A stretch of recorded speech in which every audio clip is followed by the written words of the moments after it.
육대장. 신선한 양지, 건강한 대파, 오래 끓인 사골 육수. 육개장 한 그릇에 온 힘을 다하니까 건강하다.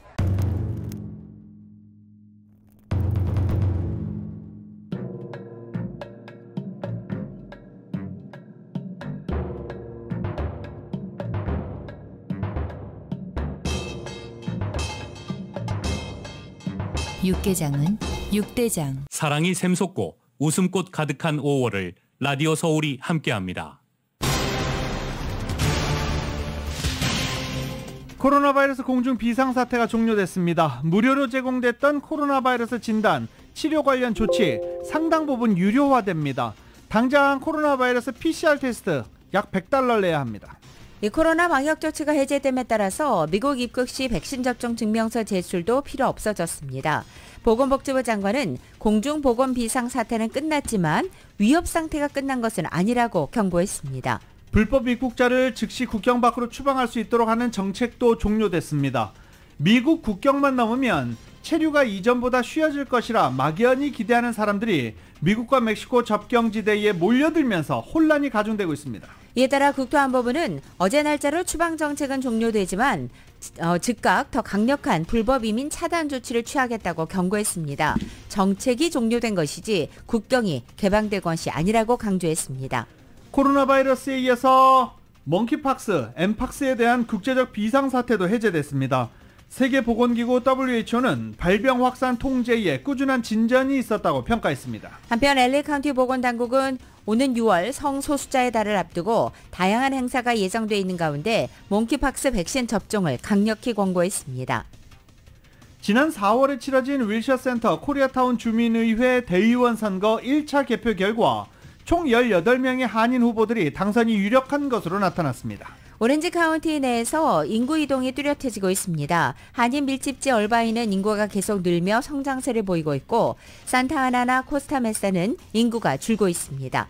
LA 한인 비즈니스들이 대출에 큰 어려움을 겪고 있습니다. 높아진 금리에 은행 파산 여파로 대출 기준이 까다로워졌기 때문입니다. 버뱅크의 한 상점에 10여 명의 떼강도가 몰려들어 물건을 강탈해 도주했고 셜머록스에서는 벤틀리 자동차를 미행한 강도들이 총격을 가해 이 부상을 입히고 강도 행각을 벌여서 최근 강력 사건 소식이 이어지고 있습니다. 텍사스주 댈러스 쇼핑몰 총기 난사 사건으로 희생자들을 추모하는 분위기 이어지고 있습니다. 특히 한인 일가족을 위한 추모 공간에는 발길이 이어지고 있습니다. 뉴욕 맨해튼 지하철 헤드락 사건으로 노숙자를 사망케 한 20대 전제 해병대원이 결국 형사 기소됐습니다.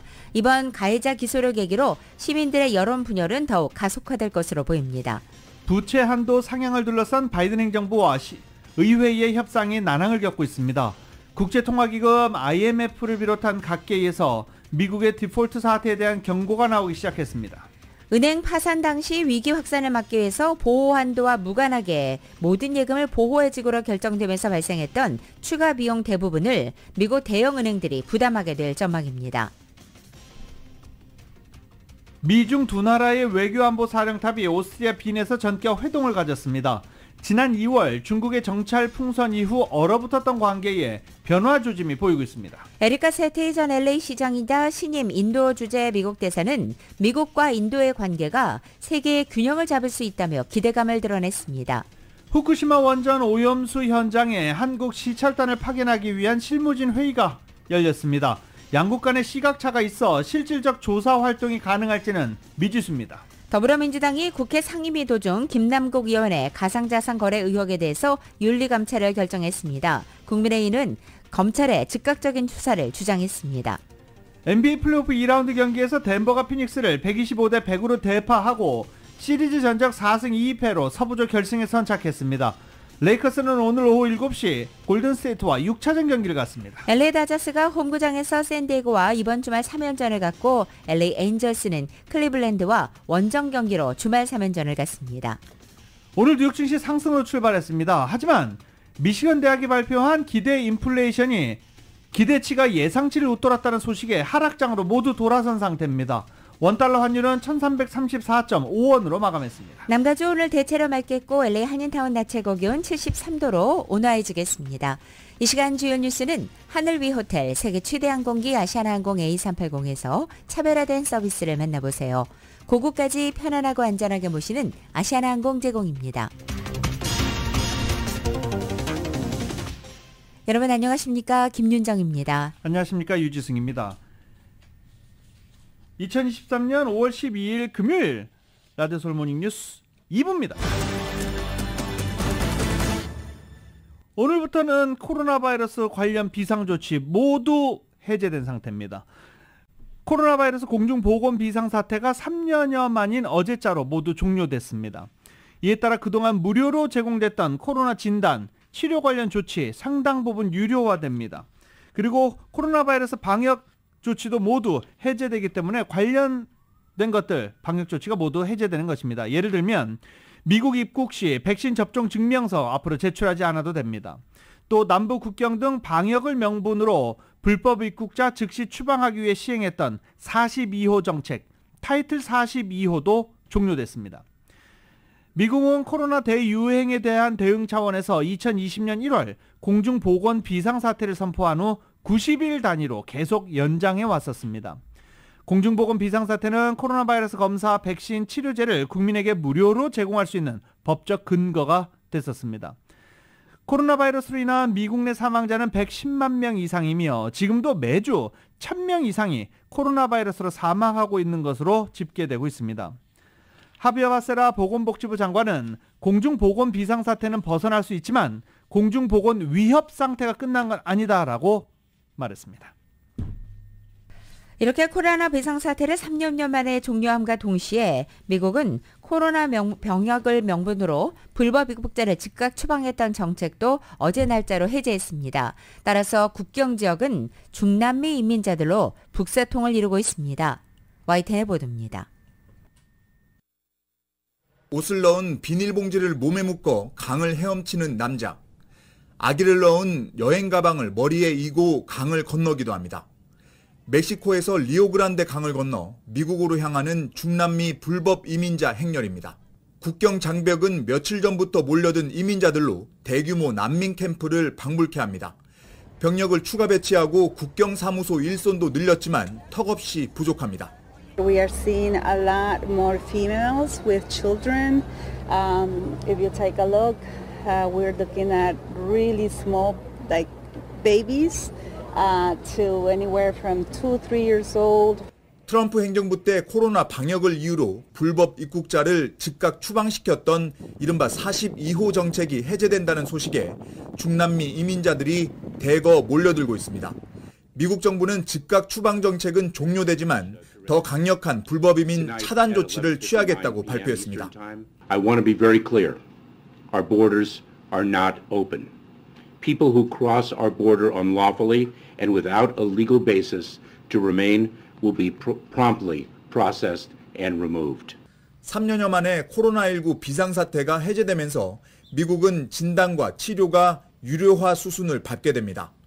PCR 테스트에 $90, 우리 돈 12만 원을 내야 합니다. 백악관 코로나19 대응팀도 해체되고 미국 입국 시 요구됐던 백신 접종 증명서도 더 이상 필요 없게 됩니다. 백악관은 하지만 코로나 재유행 가능성도 심각하게 여기고 있다며 차세대 백신 개발에 $50억 달러를 투입하고 팬데믹에 대응하는 상설 조직 신설도 계획하고 있다고 밝혔습니다. 워싱턴에서 YTN 권준기입니다. 또 코로나 바이러스에 이어서 엠폭스, 옛 명칭 원숭이 두창, 멍키팍스에 대한 국제적 비상사태도 해제됐습니다. 세계보건기구 WHO는 발병 확산 통제에 꾸준한 진전이 있었다라고 평가하기도 했습니다. YTN입니다. 소아마비와 함께 마지막으로 남아있던 엠폭스에 대한 국제 비상사태가 해제됐습니다. 테워드로스 거브레예수스 세계보건기구 사무총장은 엠폭스가 더 이상 비상사태 선언 요건을 구성하지 않는다는 긴급위원회 전문가들의 조언을 받아들인다고 말했습니다. Yesterday, the emergency committee for Mpox met and recommended to me that the multi-country outbreak of Mpox no longer represents a public health emergency of international concern. I have accepted that advice. 이에 따라 지난해 7월 내려진 엠폭스 비상사태는 10개월 만에 해제됐습니다. 테워드로스 사무총장은 최근 3개월간 엠폭스 발병 건수는 직전 3개월 대비 거의 90% 감소했다며 엠폭스 확산을 통제하는 데 꾸준한 진전이 있었다고 평가했습니다. 하루 전 WHO는 전문가들로 구성된 긴급위원회를 소집해 비상사태 해제 여부를 논의했습니다. 코로나19 비상사태가 풀린 직후여서 관심이 고조됐습니다. 중서부 아프리카의 풍토병이었던 엠폭스는 지난해 5월부터 세계 각국으로 퍼졌습니다. 엠폭스는 동성 남성 간 성적 접촉 과정에서 매개되는 감염 사례가 대다수라는 특징 때문에 사회적 차별과 질병 대응력 저하 등의 문제까지 수반됩니다. 세계보건기구는 코로나19와 마찬가지로 엠폭스도 각국이 검사 역량을 유지하고 발병 추이를 주시해야 한다고 강조했습니다. YTN 김태현입니다. 텍사스주 쇼핑몰 총기 난사 사건으로 희생된 한인교포 일가족을 추모하는 분위기가 이어지고 있습니다. 어제 오후 텍사스주 달러스 한인문화센터에 마련된 이 희생자 분향소에는 추모객들의 발길이 잇따랐습니다. 이 분향소는 희생자 8명 전체를 기린다는 취지로 달러스 한인회가 마련한 추모 공간입니다. 분향소는 지난 9일 설치돼서 13일까지 운영되는 가운데 한인회 측은 토요일인 내일 13일에 조문객들이 특히 몰릴 것으로 예상했습니다. 또 어제 오후에는 희생자 조 씨 가족이 다니던 교회에서 추모 예배도 열렸습니다. 예배가 진행된 교회 본당을 포함해 체육관까지 수백 명이 자리를 메웠고 함께 슬픔을 나누며 고인들의 안식을 기원했습니다. 교회 측은 조용히 장례를 치르기 원하는 유족의 뜻에 따라 이날 예배에 가급적 가까운 지인들만 참석해 주길 바란다고 홈페이지를 통해 알렸고 사진 촬영 등 언론 취재도 전면 금지했습니다. 장례식장 주변은 현지 경찰 여러 명이 출동해 엄호하기도 했습니다. 조 씨 가족은 지난 6일 오후 지인 모임에 참석한 뒤에 큰아들이 나흘 전 생일 선물로 받은 옷을 다른 사이즈로 바꾸러 가까운 앨런 아울렛을 찾았다가 변을 당했습니다. 부부와 작은아들이 현장에서 숨졌고 큰아들 6살 아이는 어깨에 총상을 입고 수술받은 뒤에 현재는 회복 중입니다. 사건 직후 현장에 있던 한 목격자는 희생자들 가운데 엄마가 아이를 꼭 안고 몸으로 보호해 아이만 생존한 사례가 있었다고 증언한 가운데 한인 가족 외에는 아이만 살아남은 사례가 없어서 조 씨 가족 얘기로 추정되고 있습니다. 사건 이틀 뒤 8일에는 미국의 모금 후원 사이트 고펀드미에 이 가족을 위한 기부 페이지가 개설됐고 현재까지 사흘 모두 187만 1,290달러가 모금된 상태입니다. 연방대법원이 캘리포니아주의 동물복지법을 그대로 유지키도하는 판결을 내렸습니다. 동물복지법은 지난 2018년에 통과된 주민 발의안 12로 공장식 사육시설을 운영해오던 농가들이 돼지 사육 공간을 2배 가까이 넓히도록 하는 내용을 담고 있습니다. 이 규정을 준수하지 못하면 캘리포니아에서 축산물 유통 못합니다. 하지만 동물보호법에 따라 돼지를 사육할 경우 사육 비용 그만큼 늘어납니다. 업계에서는 캘리포니아의 동물보호법안에 따라 넓은 공간에서 돼지를 사육할 경우 사육 비용은 약 9% 정도 늘어날 것으로 보고 있습니다.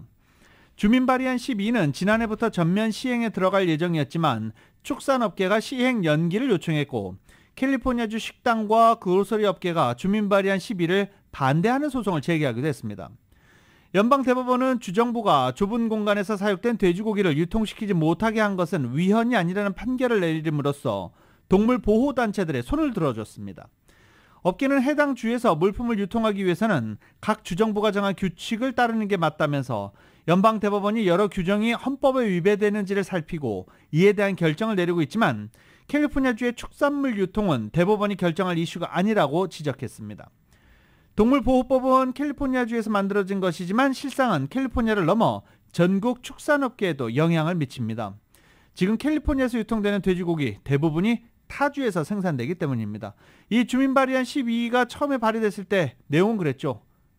건강하고 행복한 돼지, 건강하고 행복한 소를 사육해야 된다. 그러면서 또 양계장도 마찬가지였습니다. 캘리포니아주 CBS가 유통기한이 만료된 이유식과 분유를 판매해 벌금을 부과받았습니다. 검찰은 CBS가 이유식과 분유를 포함해 처방전 없이 구매할 수 있는 품목들을 유통기한이 만료됐음에도 판매했다면서 $650만 벌금을 부과한 것입니다. 리버사이드 카운티 마이크 에스트린 검사장은 어제 자신의 사무실을 포함해 12개의 검찰 사무실이 CBS에 대한 민사소송을 처리했다고 밝혔습니다. 첫 소송은 산타크루즈 카운티 검찰에 제출됐고 CBS와 그 자회사가 사용기한 날짜가 지난 분유와 이유식 판매를 금지하는 캘리포니아주 법을 위반해서 해당 품목을 4년에 걸쳐 판매했다고 주장했습니다. CBS는 소송에 대해 통보를 받고 내부적으로 조사를 했고 검찰과 협력해 문제 파악에 나섰다고 밝히기도 했습니다. 이후 유통기한 확인을 위한 새로운 시스템을 구축하고 직원들에게 유통기한이 지난 제품을 처리하는 올바른 방법에 대해 재교육을 하기도 했습니다. 수사관들은 유통기한이 만료된 상품 판매로 캘리포니아 주민이 피해를 입었다는 증거는 아직 찾지 못했다고 밝혔습니다. 캘리포니아주에서 800개 매장을 소유하고 있는 CBS 측은 이번 소송에서 책임을 부인하지만 이 법률과 조사 비용으로 $650만 지불하는 데 합의했고 또 캘리포니아 자선단체에 배상금으로 $100만 배상하기로 했습니다. 오렌지 카운티 얼바인은 인구가 계속 늘면서 성장세를 보이는 도시인 반면 산타나와 코스타메사 등 오래된 도시는 인구가 줄면서 오렌지 카운티 안에서도 인구 이동 움직임이 뚜렷하게 나타나고 있습니다. 그리고 최근 산타나에서 범죄 신고가 너무 많이 늘어났습니다. 정은호 기자입니다. 좋은 학군과 낮은 범죄율로 살기 좋은 도시로 손꼽히는 얼바인이 코로나 팬데믹을 거치면서 다른 오렌지 카운티 도시들과 비교해 두드러지게 인구 유입이 늘어난 것으로 나타났습니다. 반면 같은 오렌지 카운티라도 애나하임과 산타아나, 코스타메사 등 오래된 도시들은 지난 수년 동안 인구가 줄어들면서 얼바인 같은 신도시와는 대조적인 양상을 보이고 있습니다. 지난 2019년부터 2022년 사이 새로 유입되는 인구가 떠나는 인구보다 많은 지역이 어디인지를 우편 번호별로 살펴본 결과 얼바인의 오크크릭과 그레이팍 지역이 포함된 집코드 92618 지역에서 인구 6,190명이 늘어난 것으로 집계돼 오렌지 카운티에서 새로 유입되는 인구가 가장 많은 지역으로 나타났습니다. 뒤를 이어 렌초 미션 BAO의 집코드 92694 지역이 이 기간 인구가 2,400여 명이 늘었고 요바린다의 집코드 92886 지역이 인구가 1,700여 명 늘었습니다. 라구나 비치의 집코드 92651 지역이 인구 1,630명이 늘었고 라구나 니겔의 집코드 92677 지역이 인구가 1,500여 명이 늘었습니다. 떠나는 인구가 새로 유입되는 인구보다 많아 인구가 가장 많이 줄어든 지역의 집코드를 보면 애나하임의 집코드 92804 지역이 인구가 5,400여 명이 줄었고 뒤를 이어서 코스타메사의 집코드 92626 지역이 인구가 4,400여 명 줄었습니다. 플러튼의 집코드 92831 지역은 3,500여 명이 줄었고 코스타메사 집코드 92627 지역은 3,300여 명이 줄었습니다. 2010년대만 해도 오렌지 카운티의 가장 인구가 많은 지역은 산타아나 지역이었는데 지금은 애나하임이 인구가 가장 많습니다. 그런데 요즘 얼바인이 인구가 급증하면서 얼바인은 이미 산타아나 인구를 제쳤고 가장 인구가 많은 도시인 애나하임을 바짝 뒤쫓고 있습니다. 얼바인의 주민들의 유입이 빠르게 늘어나면서 얼바인 그레이팍 지역의 경우 쇼핑몰이나 식당 수를 줄이고 대신 주택이나 콘도 위주로 개발되는 트렌드가 두드러지고 있습니다. 오렌지 카운티의 오래된 도시에서 인구가 줄고 신도시로 몰리는 것은 새로운 추세는 아니지만 팬데믹을 거치면서 이 추세가 가속화되고 있습니다. 산타아나나 코스타메사를 떠나는 주민들 가운데 요바린다와 코로나, 리버사이드 지역으로 이주하는 경우가 적지 않은데 코로나나 리버사이드 지역으로 가면 저렴한 가격에 더 큰 주택을 살 수 있기 때문입니다. 라디오 서울뉴스 정현호입니다. 라디오 서울 모닝뉴스 2부 로컬과 미국 소식은 정말 핫하고 촉촉하고 맛있는 사상 최고의 맥도날드 버거가 있습니다. 그 누구보다 먼저 먹고 싶은 맥도날드 제공입니다.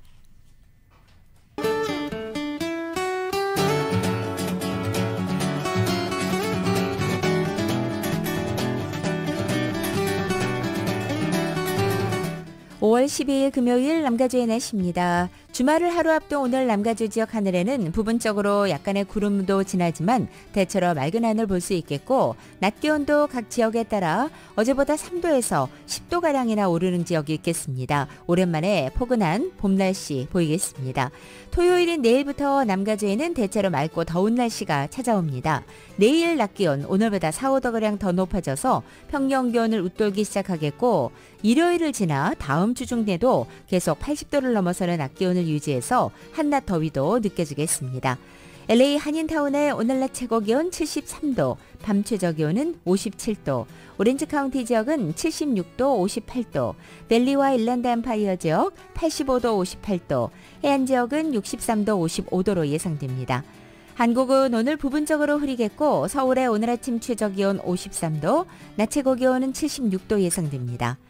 라디오 솔 모닝뉴스 2부 이 시간은 1250만 불, 교통사고 최고 보상, 교통사고 전문 천재 변호사 리차드 호프만, 신용의 상징 유한양행 건강식품과 누구나 젊어지는 얼굴 피부과학 셀리온, 메디케어 시니어를 위한 전문의 허가가 아주 빠른 한인 최고 최대의 서울 메디칼 그룹, 총 20억 달러의 승소, 크고 작은 교통사고와 상해, 브라이언 타필라와 CGL러, 고객 한 분 한 분과의 릴레이션십을 생각합니다. 당신의 든든한 금융 파트너 CBB뱅크 공동 제공입니다.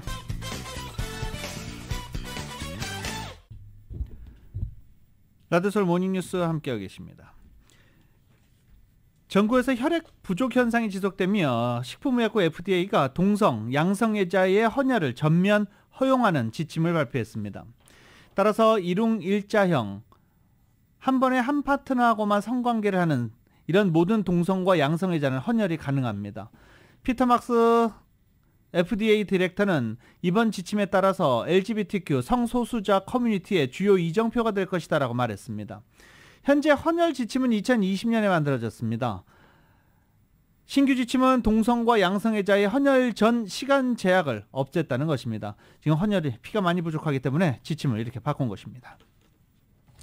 LA 거리가 동물 진정제인 이 자일라진을 기존 마약류와 섞어 투약하는 일명 좀비 마약으로 가득 찼다는 지적이 나왔습니다. 치안당국과 마약 관련 전문가들은 최근에 이 동물 진정제 자일라진 확산에 대해 크게 우려하고 있다는 것입니다. 트랭크라고도 불리우는 이 불법 혼합 약물은 마치 좀비를 연상하게 하는 기괴한 몸짓을 보이기도 하고 주사기로 찌른 부위의 피부 조직의 괴사에 죽은 부스럼이 생기기도 됩니다. 이것을 제때 치료하지 않고 방치하게 되면 팔다리를 절단할 수도 있습니다. LA 카운티 셰리프 당국은 이 좀비 마약을 추적하기 위한 새로운 프로그램을 시작했습니다. 당국은 이 약물이 추적이 어려운 이유는 자일라진이 사실상 불법이 아니기 때문이라고 말하고 있습니다. 연방수사국 FBI는 이 약물은 정말 끔찍할 정도로 사람의 얼굴을 흉하게 만들고 있다며 호흡을 멈추게 할 가능성이 높고 자일라진에 함유된 것은 혈관 수축제이기 때문에 실제로 혈액순환을 감소시킨다고 지적했습니다.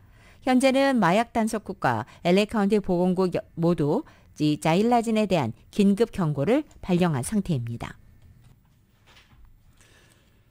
어제 이 셔먼옥스에서 벤틀리 고급 차량이죠. 이 벤틀리를 탄 운전자가 미행 강도로부터 총격을 받고 부상해 병원으로 옮겨지는 사건이 발생했습니다.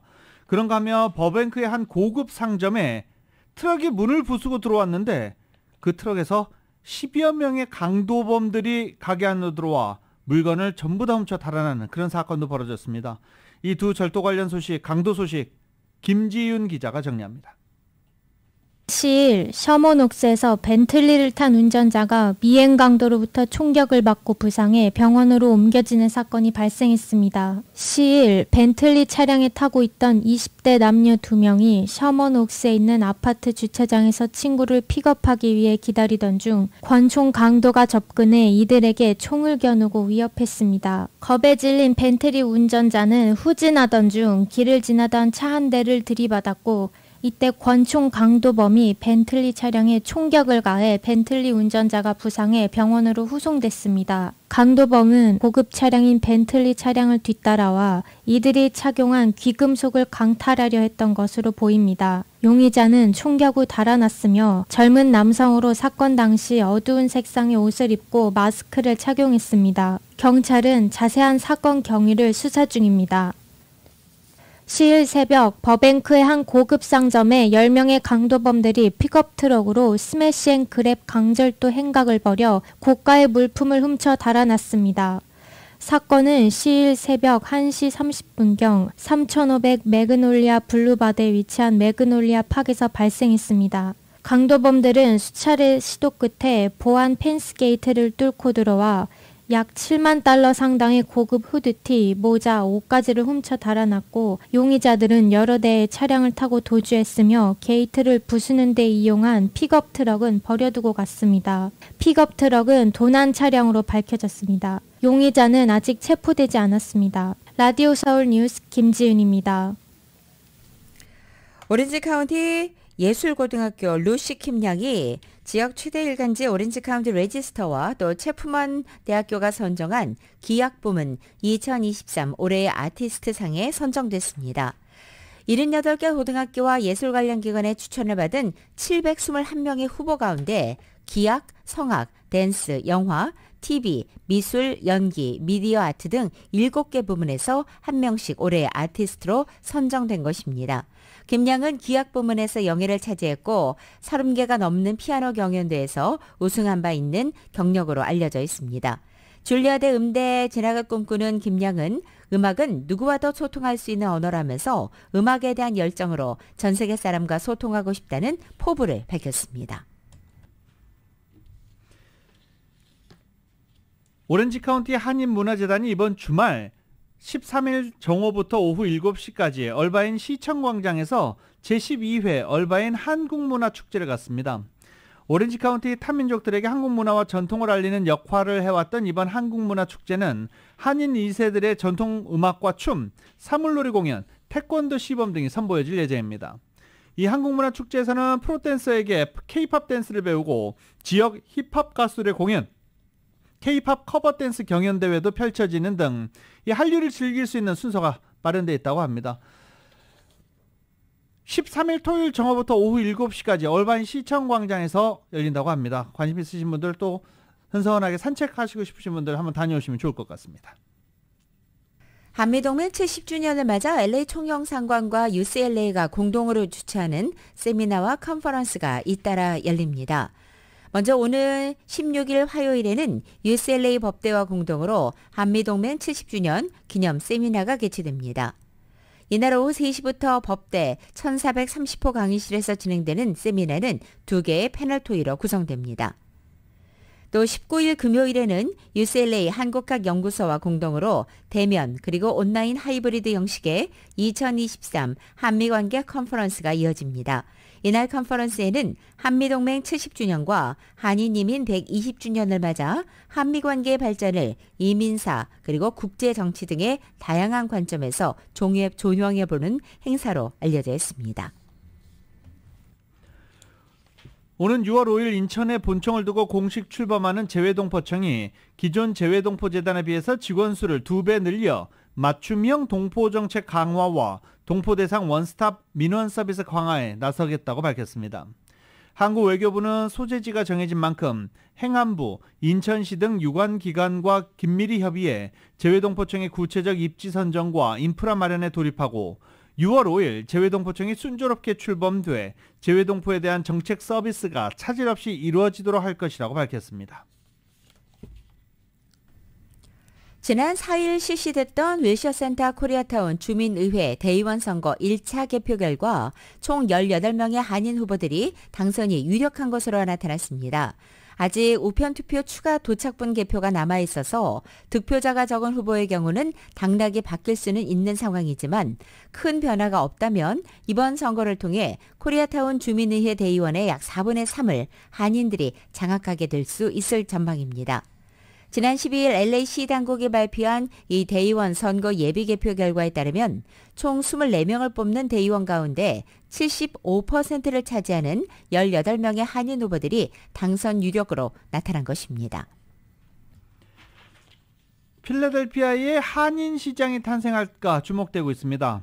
다음 주로 다가온 필라델피아 시장 예비선거에 한인 헬렌 킴 민주당 후보와 데이빗 오 공화당 후보가 각각 출마해 주목을 받고 있습니다.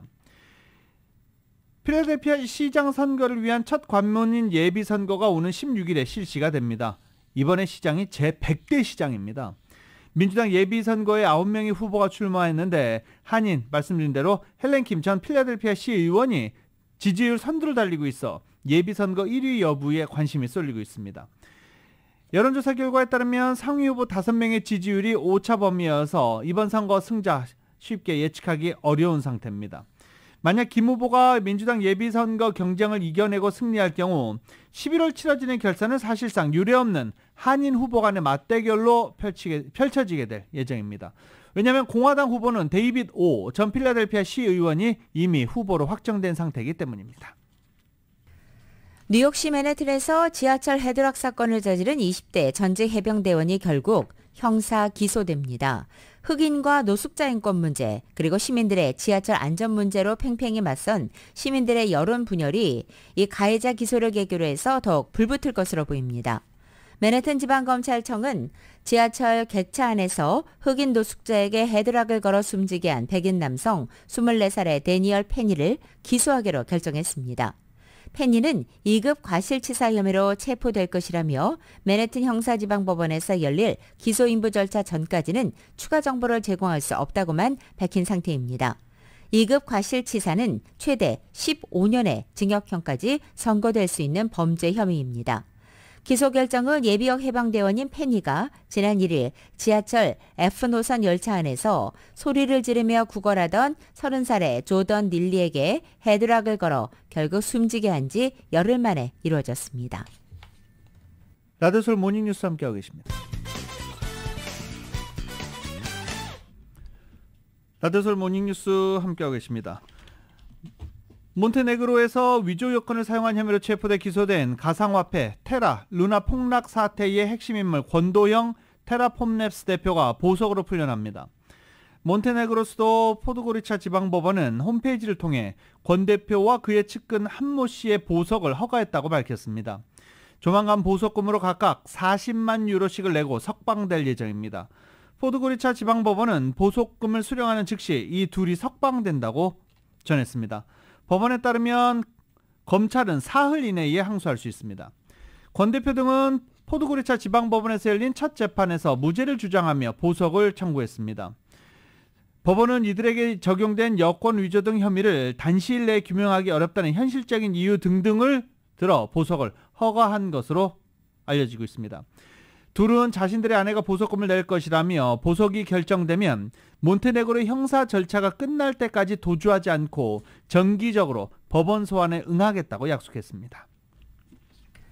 연방준비제도의 거듭된 금리 인상으로 이자율이 높아진 데다가 은행 파산 이후 대출 기준이 까다로워지면서 한인 비즈니스들도 대출에 어려움을 겪고 있는 것으로 알려졌습니다. 이은 기자가 전해드립니다.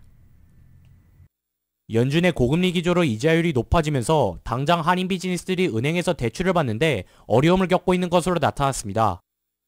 최근 실리콘밸리뱅크가 파산하면서 은행이 부실 대출의 위험을 줄이기 위해 고객들에게 대출을 해주면서 까다로운 대출 기준을 가지고 심사를 하다 보니 한인 비즈니스들이 대출을 받기가 점점 더 어려워지는 상황입니다.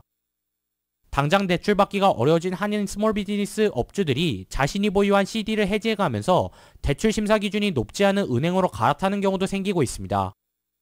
강신용 CPA입니다. 이자율을 가지고 경쟁을 하는 바람에 이뱅크에서 이뱅크로 론을 옮긴 사람들이 생각보다 많았어요. 코리안 커뮤니티도. 그러면서 세금 보고할 때 보면 페널티 낸 사람들이 많아요.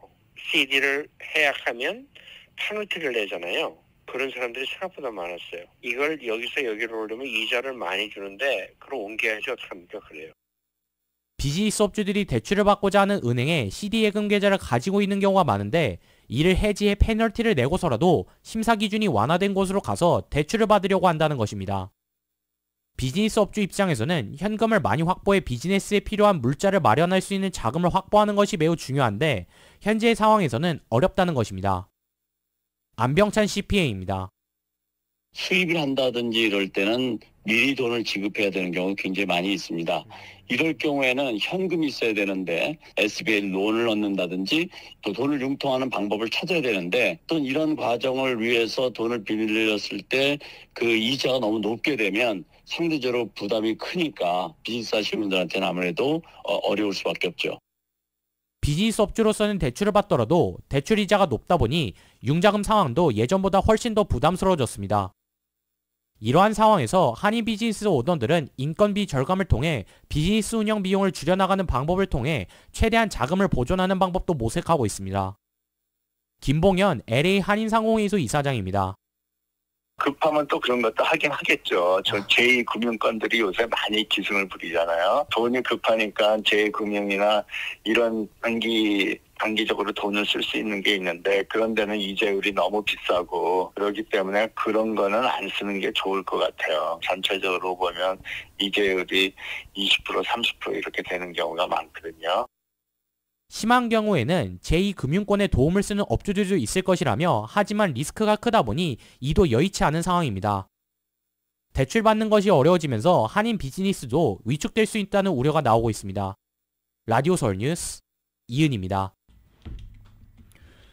부채 한도 상향을 둘러싼 미국 정부와 연방의회 간의 협상 난항을 겪고 있습니다. 미국의 디폴트, 이 채무 불이행에 빠지는 게 아니냐는 우려가 커지면서 IMF를 비롯한 각계 경고가 쏟아져 나오기 시작했습니다. KBS입니다. 국제통화기금 IMF가 미국 연방정부와 의회를 향해 부채 한도 상향 협상을 조속히 끝내라고 촉구했습니다. 채무 불이행, 즉 디폴트 시한인 이달 말에 가까워질수록 미국 안팎에서 파장 확산이 불가피하기 때문입니다. And of course, the reason that we're calling for this is because we are concerned about the severe repercussions for both the U.S. economy but also the global economy. 미국 최대 은행 JP모건 체이스는 디폴트에 대비한 전시 상황실 운영에 들어갔습니다. 제닛 옐런 미 재무장관은 다음 달 1일 이후엔 언제든 사상 첫 디폴트가 현실이 될 수 있다며 재앙을 경고했습니다. Millions of Americans could lose their jobs. Household incomes would be reduced. American businesses would see credit markets deteriorate. 실제 채무 불이행 상태가 되면 연방 근로자, 군인, 사회보장 등 정부 지출이 미뤄질 수 있습니다. 미 국방장관도 우려를 나타냈습니다. Substantial risk to our reputation. I think that's something that China and everybody else can exploit. 백악관과 공화당은 실무 협의가 진행 중입니다. 이 때문에 바이든 대통령과 메카시 하원 의장은 당초 12일 회동을 다음 주로 미뤘습니다. I have not seen from there a seriousness of the White House that they want to deal with. 미국은 2011년 실제 부채 한도 협상 장기화로 신용 등급 강등과 증시 폭락 등 극심한 혼란을 겪었습니다. 미국 정부가 디폴트에 빠지면 한국 역시 환율 급증과 안전자산을 찾는 투자자 이탈 등 악영향을 받을 수 있다는 관측입니다. 워싱턴에서 KBS 뉴스 김기현입니다. 미국이 빠르면 다음 달 전략 비축유 SPR 보충을 시작할 계획으로 알려졌습니다. 제니퍼 그레놈 에너지부 장관은 어제 하원 청문회에 출석해서 의회가 의무화한 2,600만 배럴의 비축유 판매가 6월까지 완료될 것이며 그 시점부터 우리는 비축유 보충으로 전환해 매입을 시작할 것이라고 밝혔다는 것입니다. 지난해 조 바이든 행정부는 사상 최대 규모인 비축유 1억 8천만 배럴을 방출한 바 있습니다. 이로 인해 남은 비축유 분량은 1983년 이후 최소인 3억 7,200만 배럴까지 줄어든 바 있습니다. 앞서 그랜홈 장관은 텍사스와 루이지애나 해안의 소금 동굴 같은 4곳의 비축유 저장고 가운데 2곳에 대한 유지 보수가 완료된 이후인 올 4분기에 매입을 시작할 예정이라고 밝힌 바 있습니다. 이에 비한다면 비축유 매입 시점은 3달 이상 빨라지는 셈입니다. 또 이 같은 움직임은 사우디아라비아와 러시아 등 석유 수출국 기구 오펙과 추가 산유국들의 합의체인 이 오펙 플러스가 또다시 감산에 나서는 것을 막아서기 위한 것으로 보인다는 설명이 나오고 있습니다. 트위터 최고 경영자 일론 머스크가 새로운 CEO를 찾았다며 자신이 그 자리에서 물러나겠다라고 밝혔습니다. 그러면서 트위터며 테슬라며 관련 주가가 상승하고 있죠. 트위터의 새로운 CEO 고용을 발표하게 돼 기쁘다며 6주 이내 업무를 시작할 것이다 라고 말했습니다. 그러면서 내 역할은 시스템 운영을 감독하는 이사회 의장 및 최고 기술 책임자로 전환할 것이다 라고 덧붙였습니다. 그럼 도대체 누가 CEO로 올 것이냐? 트위터의 최고 경영자 유력 후보로 거론되는 린다 야카리노 NBC 유니버셜 광고 파트너십 대표가 오늘 퇴사했습니다. 오늘 사표를 냈어요. 야카리노가 트위터 측과 CEO 자리를 놓고 협상 중이었는데 논의가 상당히 진전됐고 결국 CEO로 오는 것 아니냐라는 얘기가 나오고 있습니다. 라디오솔 모닝뉴스 함께하고 계십니다. 라디오솔 모닝뉴스 스포츠 소식입니다. 스포츠 소식은 전문가가 추천하는 이민법과 가정법 전문 제인정 종합법률사무소 제공입니다. 자, 이렇게 안 풀릴 수가 있나요? 크리스 폴은 정말 챔피언 반지를 끼지 못하고 은퇴할 것 같습니다. 어제 덴버 너기츠와 피닉스 선스 간의 플레이오프 2라운드 6차전 경기는 덴버가 125대 100으로 대승을 거뒀습니다. 그러면서 시리즈 전적 4승 2패로 서부적 결승에 선착했습니다. 이 장면을 벤치에서 관중석에서 가만히 지켜보고 있던 크리스 폴 눈이 상당히 뭐라 그럴까요? 안쓰러워 보였죠. 네. 이렇게 되면서 피닉스는 또다시 우승 반지 도전에 실패했습니다. 크리스 폴의 계약이 물론 내년까지 남아있긴 하지만 올 시즌 우승 찬스다라고 노리면서 케빈 듀란트까지 영입하면서 운명을 걸고 그리고 수많은 유망주들을 내줬지만 올해도 플레이오프 2라운드에서 탈락했습니다. 과연 크리스 폴의 반지 사냥 언제까지 이어질까요? 동부 컨퍼런스에서는 보스턴 셀틱스가 필라델피아 세븐인식서스를 95대 86으로 꺾고 시리즈 전적 3승 3패 동률을 이뤘습니다. 지금 시리즈 전적 3승 2패로 앞서고 있는 LA 레이커스는 내일입니다. 내일 오후 7시 크립토닷컴 아레나 홈 경기로 골든스테이트 워리어스와 6차전 경기를 갖습니다. 내일 이기면 끝! 내일 치면 시리즈 전적 3승 3패로 7차전까지 가야 합니다. 7차전은 일요일에 펼쳐집니다. 오늘 저녁이네요. LA 레이커스는 오늘 저녁 7시 경기합니다. 전반기에 부진했었던 손흥민 선수가 후반에 막판 골을 몰아넣으면서 되살아나고 있습니다. 손흥민이 강했던 빌라를 상대로 신락 같은 챔피언스리그의 꿈을 살려갈 것인지 주목되고 있습니다. YTN입니다. 손흥민은 지난 3월 12일 노팅엄전을 시작으로 리그 9경기에서 공격 포인트 7개를 기록했습니다. 이번 시즌 프리미어리그에서 10골 5개의 도움으로 7시즌 연속 2자릿수 골도 달성했고 최근 6경기에서 4골을 넣을 정도로 컨디션도 좋습니다. 손흥민은 빌라전에 특히 강했습니다.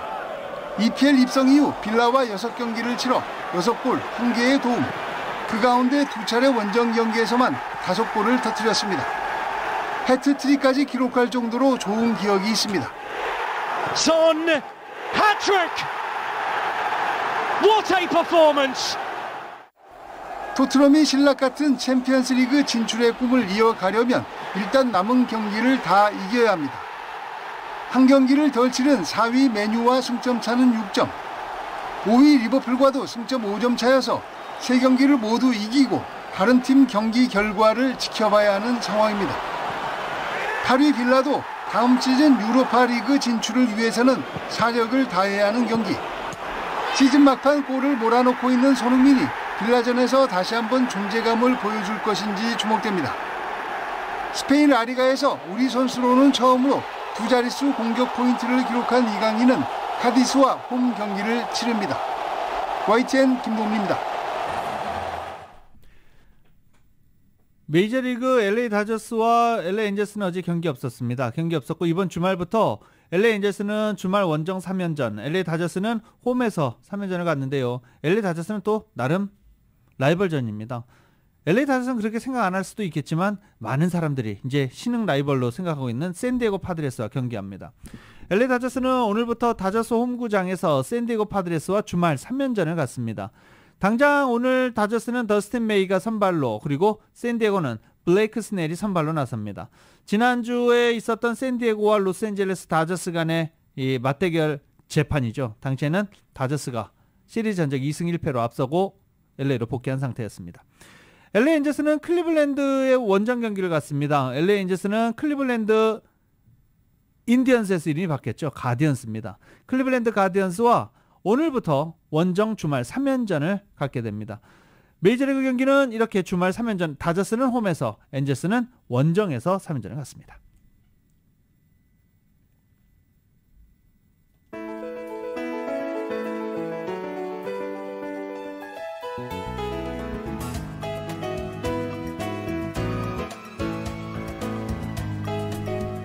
(2023년 5월 12일) 금요일에 전해드린 라디오 서울 모닝뉴스 여기서 마치겠습니다.